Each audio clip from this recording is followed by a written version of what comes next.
ক্লিপটা আমি শুরু করলাম বাবাইয়ের যেদিন 3rd ডে স্কুলে গেল সেদিনকার ক্লিপ। তো স্কুল ছুটির পর ও বায়না করছে কীর্তনে যাবে। তো আমাদের বাড়ির পাশে মানে পাশে একটু আর কি হচ্ছিল, তো ওখানেই গিয়েছিলাম। তো হ্যালো বন্ধুরা, সবাই কেমন আছো? আশা করি সবাই খুব ভালো আছো। তোমাদের ভালোবাসা আশীর্বাদে আমি বেশ ভালো আছি, যেটা বলেই থাকি। আর দেখো কীর্তনের পাশে এই যে আমার যে জানু মানু বান্ধবীটা, পাশেই বাড়ি। তো চলো দেখা করেই আসি। তো দেখা করে গেলেই ক্লিপ। তো বলছে যেখানেই যাবে মেয়েটা সেখানেই ক্যামেরা অন করে দেয়, মানে বলছে বান্ধবীর সাথে দেখা করতে আসতে। তো যাই হোক, বান্ধবীর বাড়িতে ঘুরে টুরে এসে তারপরে চলে এলাম। আর কোথায় আসবো বলো, রান্না বান্না তো করতে হবে। দেখো আমার খুন্তির নাড়ার সিস্টেম দেখেই বুঝতে পারছো যে কতটা তাড়াহুড়োর মধ্যে থেকে বাবার দুধটাও চলে এসেছে। ওরও খিদে পেয়ে গেছে, তো সকাল সকাল মানে খাওয়াই দাওয়াই নিয়ে চলে যেতে হয়। তারপরে ওখানে এত খেলাধুলা, ছেলেটার খিদে পেয়ে গেছে, যদিও জানি না কতটা কি খাবে। তারপরে দেখো দুধটা জাল দিয়ে এত তাড়াহুড়ো করে করছিলাম না, ফুলকপির রসা করলাম, যেহেতু এটা শনিবারের ব্লগ ছিল।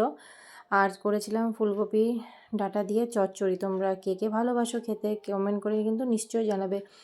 যদিও এটা হচ্ছে শনিবারের ব্লগ ছিল, তো আমার সব কিছু উল্টো পাল্টো সব কিছু যাই হয়ে যাচ্ছে আর কি। মাঝখানে তো 2-3 দিন হয়ে গেছে আমি মিনি ব্লগটাই ছাড়তে পারি না, কারণ ওই টাইমটাতে আমি বাবার স্কুলে থাকি আর তখন এতটা পরিমাণে ব্যস্ত থাকি, যার জন্য মানে ছাড়া হয় না। তো হচ্ছে স্কুলে গিয়ে ওর সাথে খেলাধুলা করো, ওর সাথে সব কিছু মানে ভয় পায়, তো সব কিছু মানে লোকজনকে দেখে সেভাবে না অতটা মিশতে পারে না।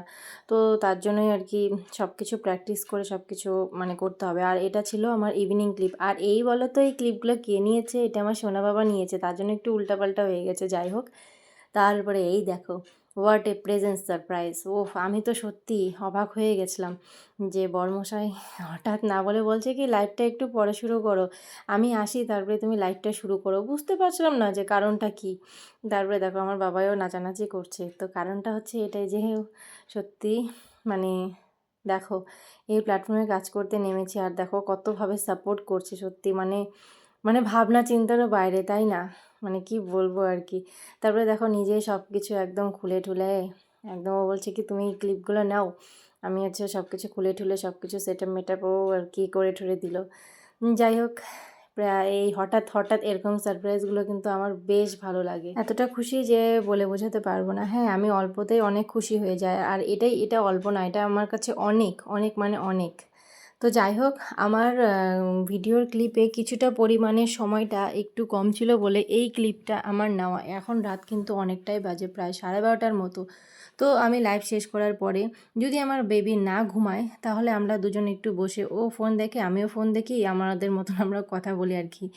যাই হোক, এই দেখো রাত্রি এখন প্রায় 12:30 বেজে গেছে। যেহেতু বেবি ঘুমিয়ে গেছে তার জন্য কিন্তু নিশ্চিন্তভাবে বসে আছি। যদি না ঘুমাতো তাহলে আর এইভাবে বসতাম না ডাইরেক্ট বিছনায়। তো আজকের মতো মিলবকটা এতটুকুই, টাটা।